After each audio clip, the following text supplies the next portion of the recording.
Welcome to Mobility, Work and Rights, the I Claim podcast, where we challenge common misunderstandings about irregular migration in Europe today. I'm Nando Sigona, a sociologist based at the University of Birmingham in UK, specializing in migration and citizenship.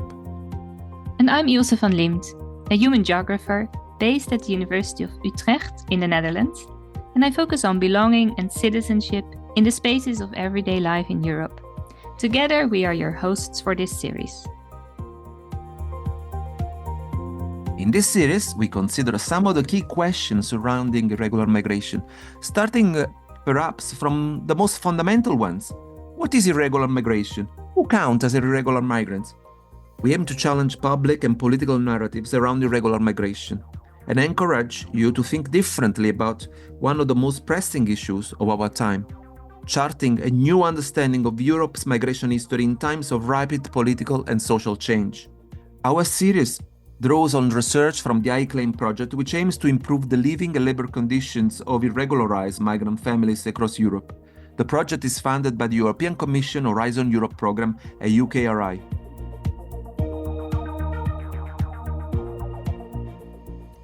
In this episode, we will address 4 crucial questions. What policies are in place for irregular migration in Europe? Are there any differences in how European states respond to it? What is the situation like if we compare it to the US? And how can irregular migrants challenge the politics and policy on irregular migration? To help us with this task, we have 3 fantastic guests. Walter Nicholls is a professor in urban planning and public policy at the University of California, Irvine, and our I Claim colleagues, Sabrina Marchetti, associate professor of sociology at Ca' Foscari University of Venice, Lena Nare, professor of sociology at the University of Helsinki, who lead the I Claim work on the legal and policy infrastructures of irregular migration. Okay, let's start discussing the findings of the I Claim reports on policies and legislation around irregular migration with Lena and Sabrina. So, Sabrina and Lena, as part of the report on the policy and legal analysis of irregular migration, one of the findings that really stands out is that there is no single definition of irregular migration. In the first episode of this podcast, we've also discussed this quite intensively.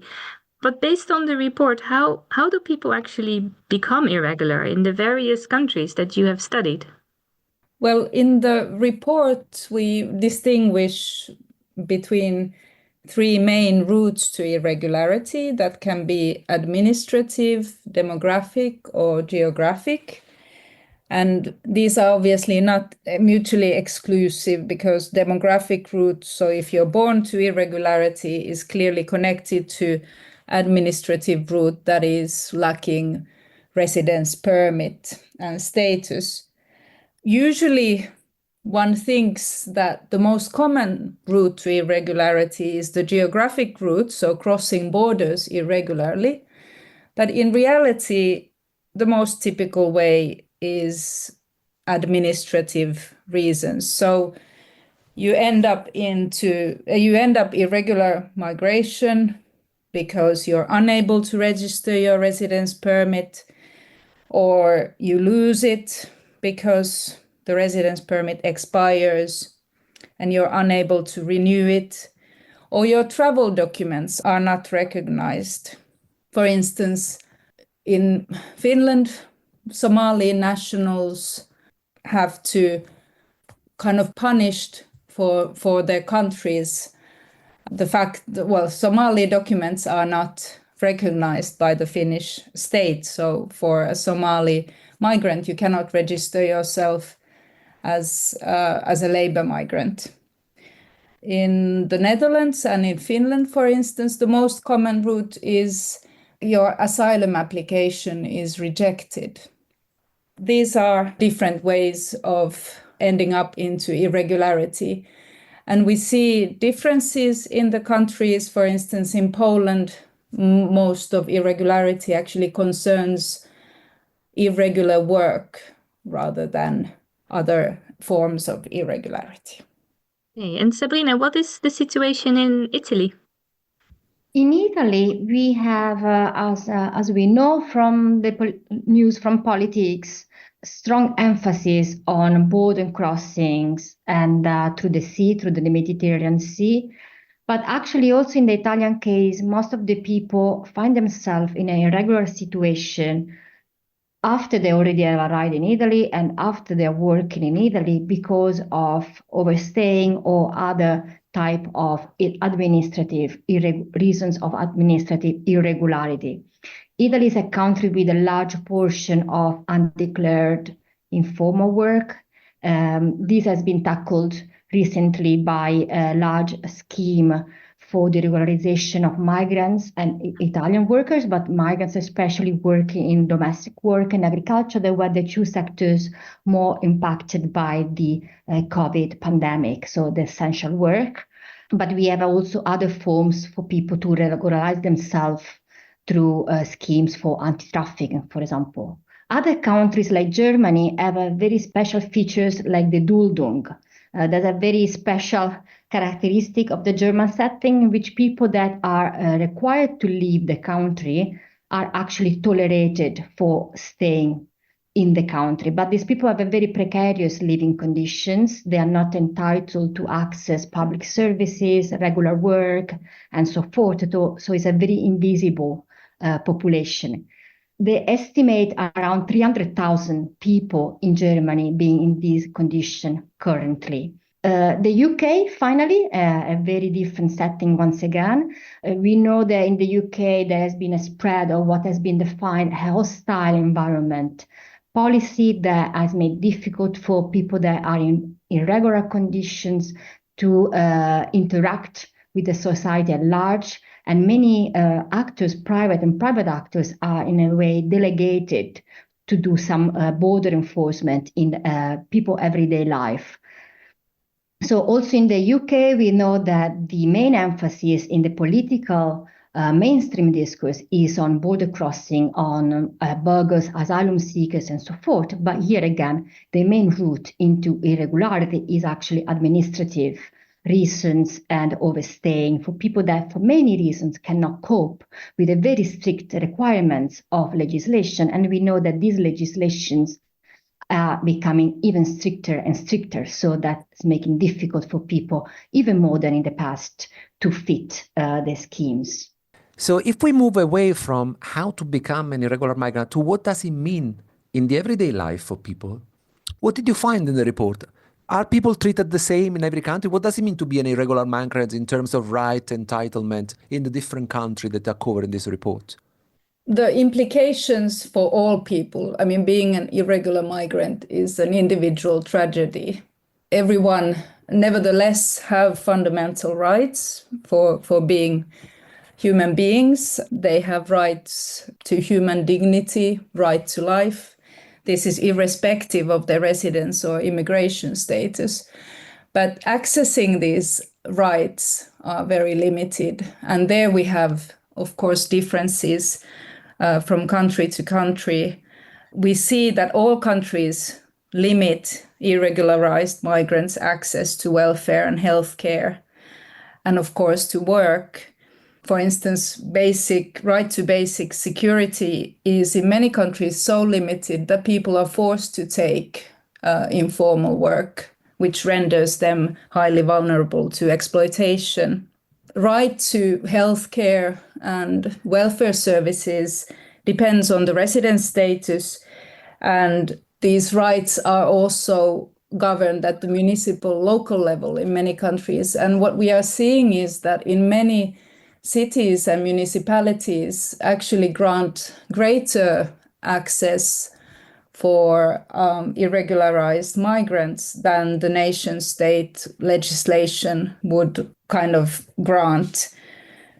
For instance, and well, at the moment in Finland, the current right-wing government wants to limit undocumented migrants' access to healthcare only to urgent healthcare, but the city of Helsinki has already said that they will keep the current legislation or the current regulations which grants access to necessary healthcare. So all these definitions of what is then necessary healthcare and what is urgent healthcare depends on also on individual doctors' assessment and nurses' assessment. So the rights vary a lot. They vary from local level to the national level to kind of individual cases as well. Very interesting also to see that there is differences at the local level and the national level.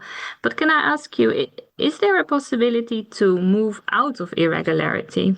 Yes, here we come to what would be the solution to irregularity. So for individual people to exit strategy from irregularity and more at the social level. And we know that every day our politicians are suggesting to deport people away as the number one solution for against irregularity. Or like in Italy, we know this new, let's say, enterprise, I would call it, or I don't know how to name it, of deporting people to Albania and eventually back home to their home countries, or like the Netherlands claiming there is a crisis for too many people arriving.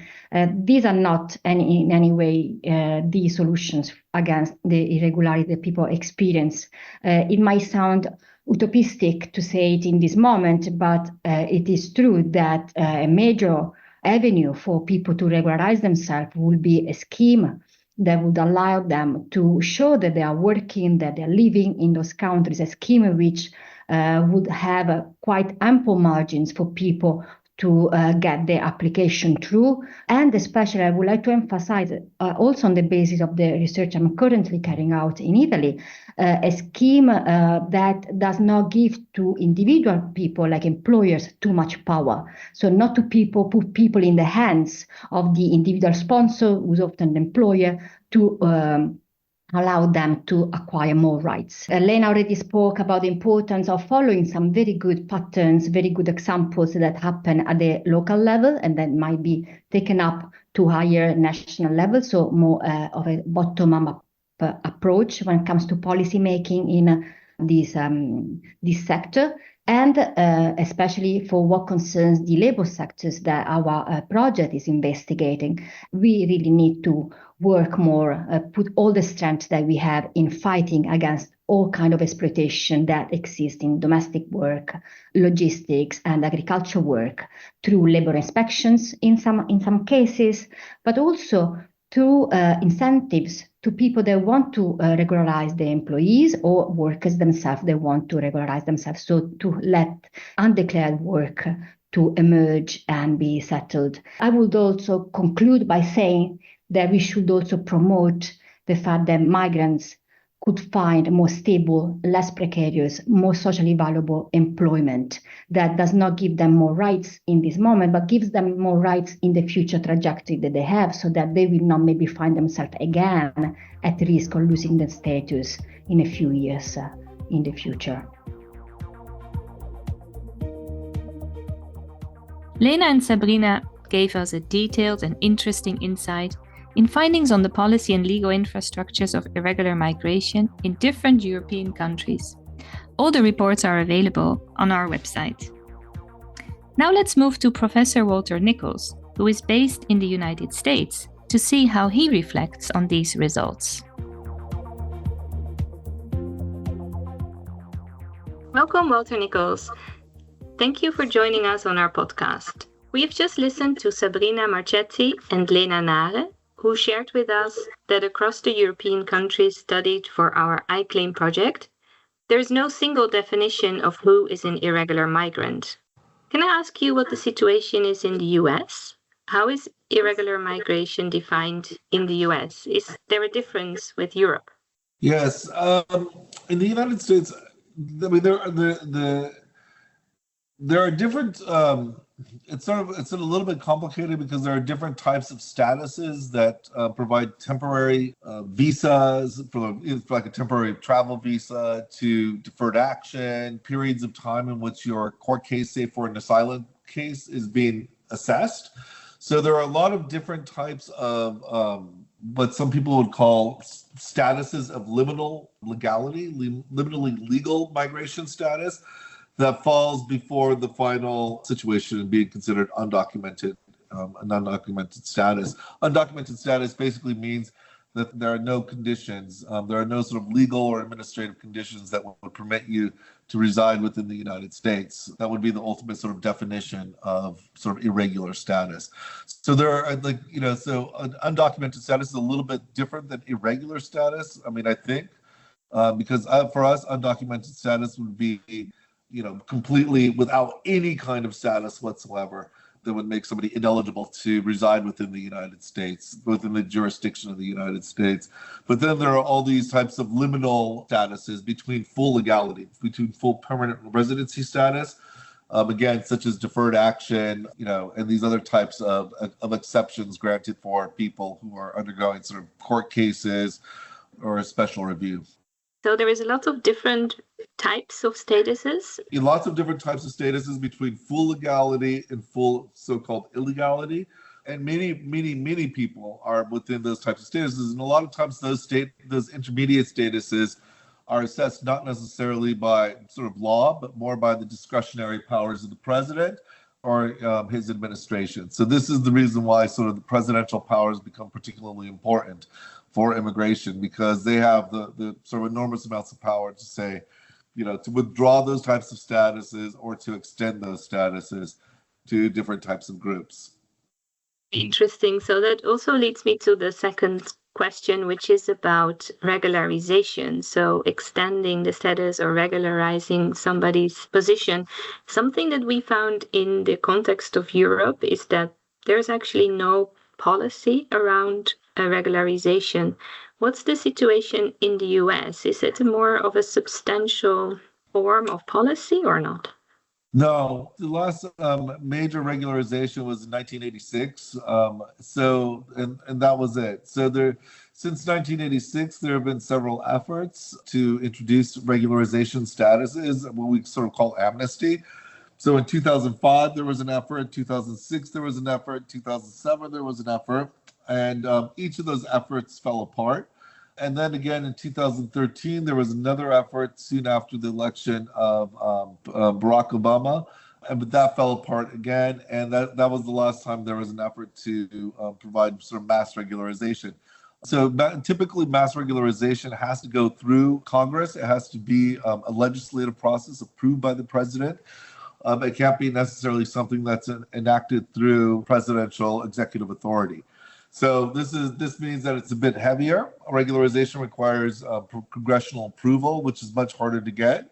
So this has meant that it oftentimes comes through, these types of regularizations come through, or like partial regularizations come through executive orders of the presidency. So for example, in 2012, 2013, when the last effort to get a congressional approval for regularization failed, the Obama administration introduced DACA, the Deferred Action for Childhood Arrivals, which provided like partial regularization for around 700,000 people. And then after the elections, the Obama administration introduced DAPA, which was overturned in the courts, but that would have provided some kind of status for an additional 3 to 5 million people. Those were efforts that were introduced through executive action. But since it's very difficult, since the legislature it's impossible to get anything through the legislature on immigration, everything now goes through, the executive action, and the executive action could be, the powers of the presidency that could be sort of overturned or supported by the courts. It really just depends on the sort of the configuration of the ideological configuration of the courts at hand. So now I want to move to the level of the city, so from the courts to the city. Yeah. In the first episode of the podcast, we talked with Lena Marchetti from the CMICE network, and she elaborated on the issue of multi-level migration governance and the role of cities. And she referred to the sanctuary cities, a movement that actually started in the US. And you've done research on this movement. So in your latest article that was published in the International Journal of Urban and Regional Research, you make a really important observation around sanctuary cities and different degrees of deservingness.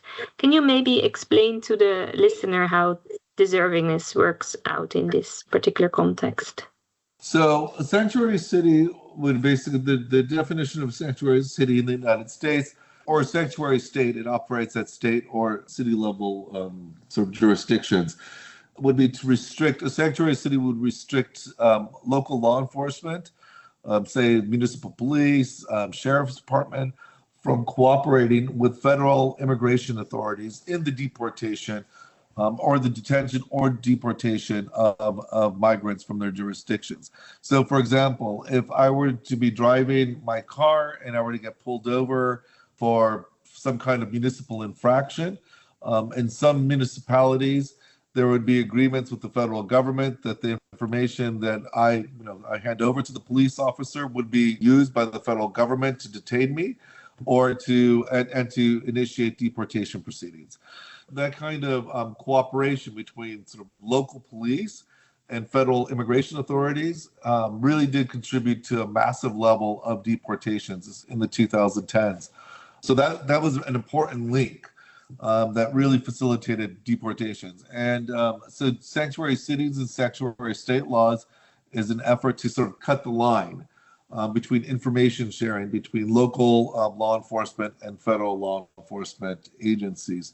So the idea around this issue of deservingness is who deserves to be protected.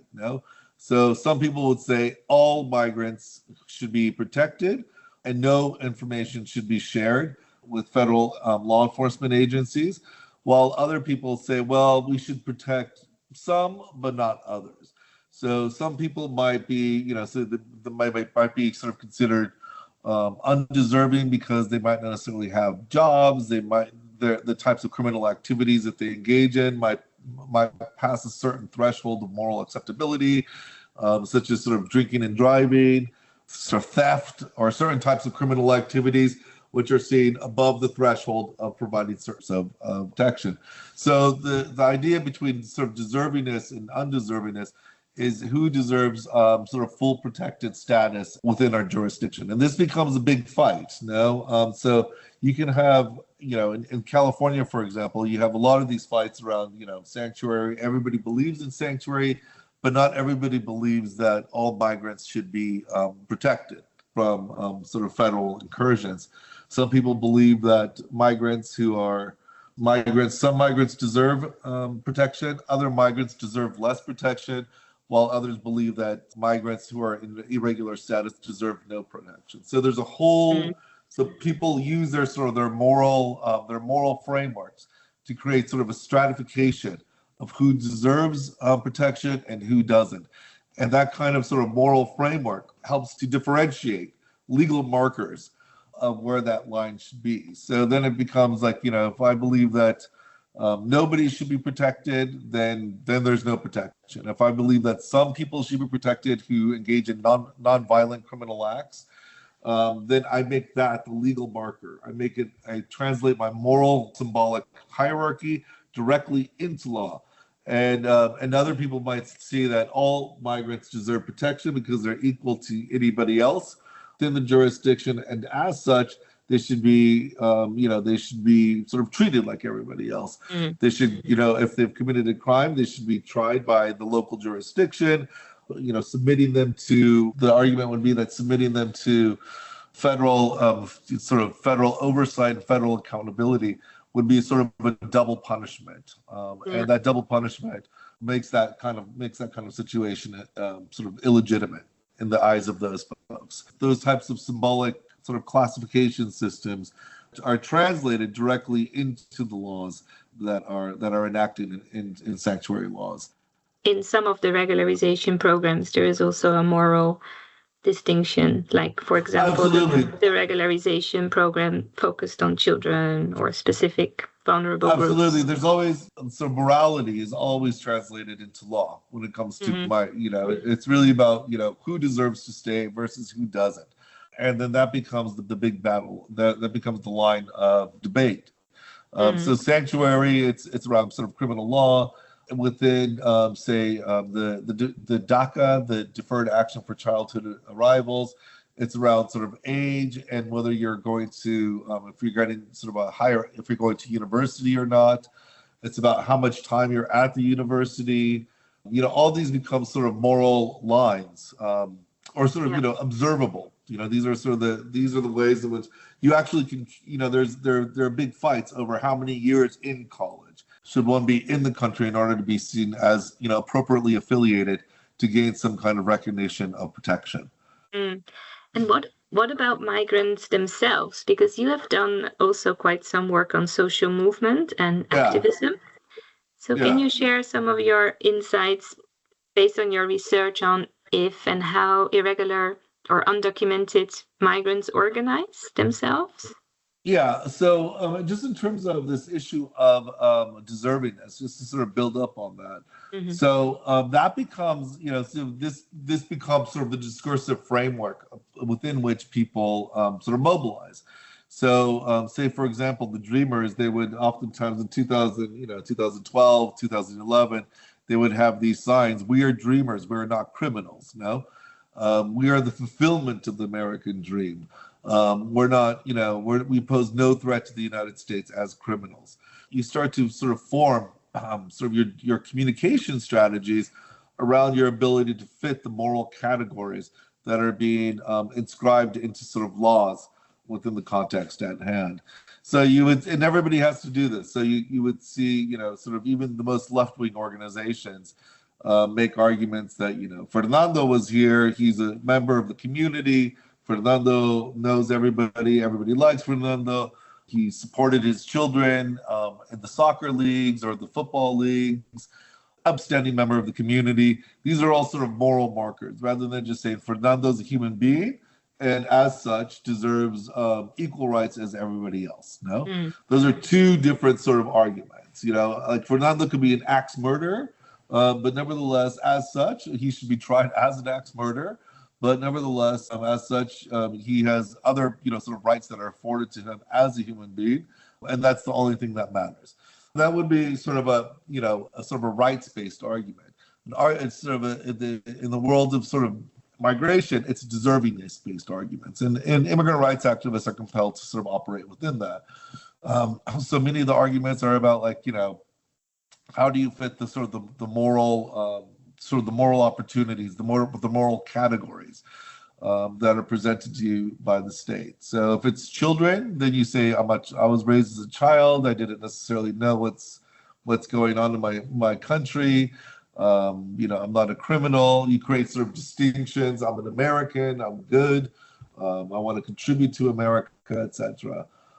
So it sort of helps to reinforce the dominance of sort of moral deservingness, compels migrants who are making claims to make claims and create narratives around those deservingness sort of frameworks, which helps sort of to reinforce deservingness as the sort of the motor for attributing rights and recognition and entitlements to different groups of people, rather than strictly right. We recorded the interview with Walter on the day of the US elections, and he explains how immigration reform in the US has long failed to pass through Congress, and executive powers are used instead by the president, for example in 2012 with the DACA program. But what happens when you have someone like Trump as a president? That's a good question. And one that a lot of people are talking about. In his first term, Trump engaged already with the DACA program. And what he did was to try in many ways to stop the program, but also to spread fear among the DACA beneficiary. So what he did was actually putting pressure on the bodies that were collecting data of data applicants and try to get from them the address of where people were living in order to do immigration enforcement. Because obviously a DACA beneficiary is likely to live in a family where there are other undocumented migrants who are not DACA beneficiaries. So Trump thought, well, the DACA beneficiary, maybe I cannot touch them, but I certainly can do something with the family members.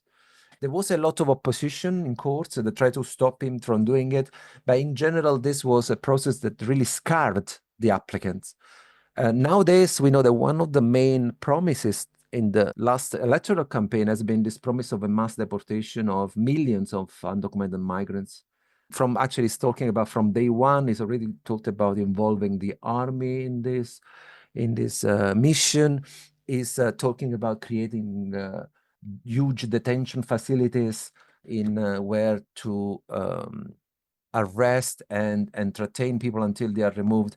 Obviously, this is a program that worked very well with the Trump base, but certainly there are many issues from an ethical, a legal perspective. It's going to face huge challenges, but also financial and logistical issues, as well as geopolitical one. What I mean is that can you imagine a country like Mexico to accept millions of people from one year to another back to Mexico?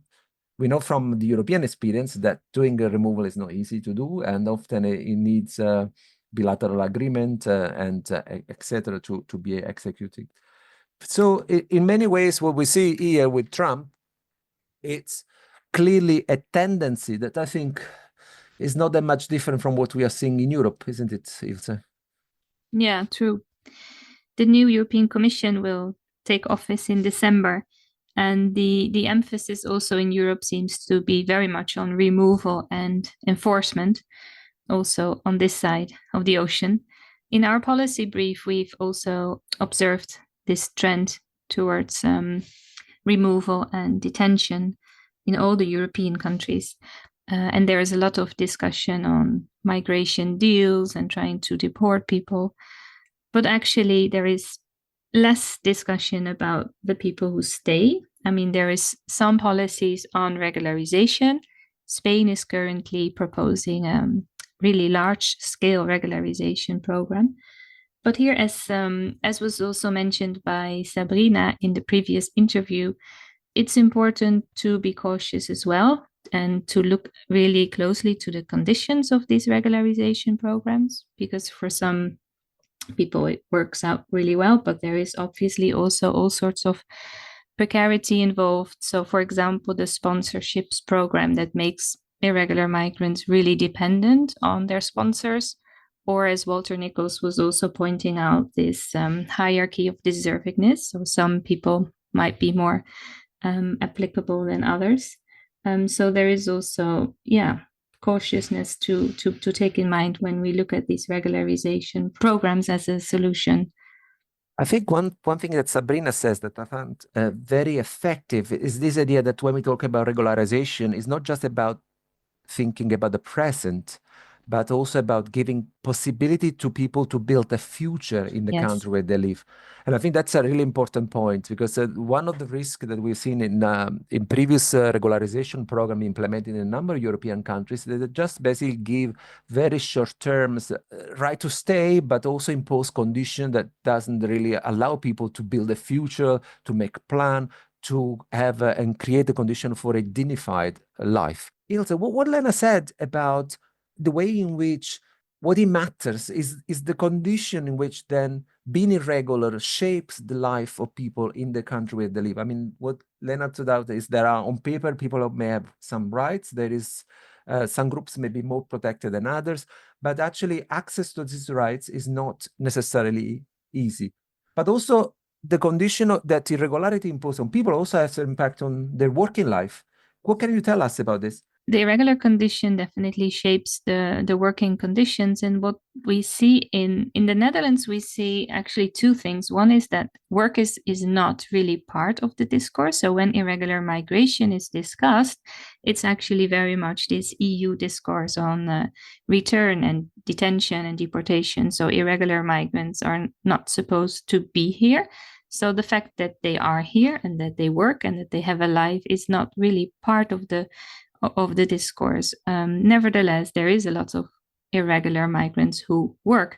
And what we see on the work floor is that there is quite a lot of criminalization and control, and that there is increasing numbers of raids, so labor inspection, who also emphasizes the fact that they have an irregular status instead of protecting them as workers and emphasizing the fact that they have access to rights.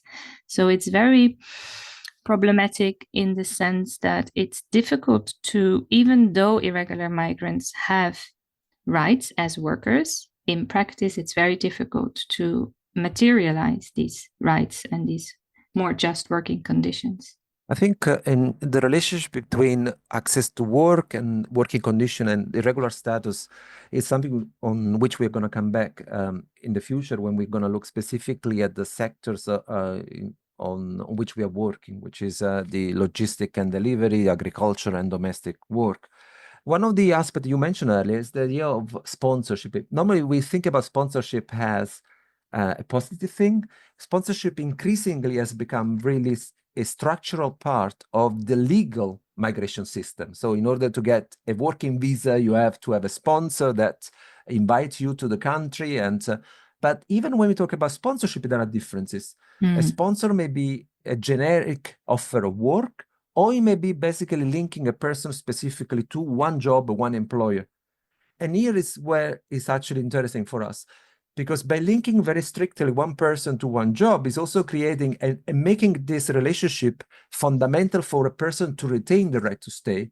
It also makes that person extremely vulnerable, because as you know, it's very hard to access, to ask for better condition. We often create a condition of dependency, and all your life depends on the employers.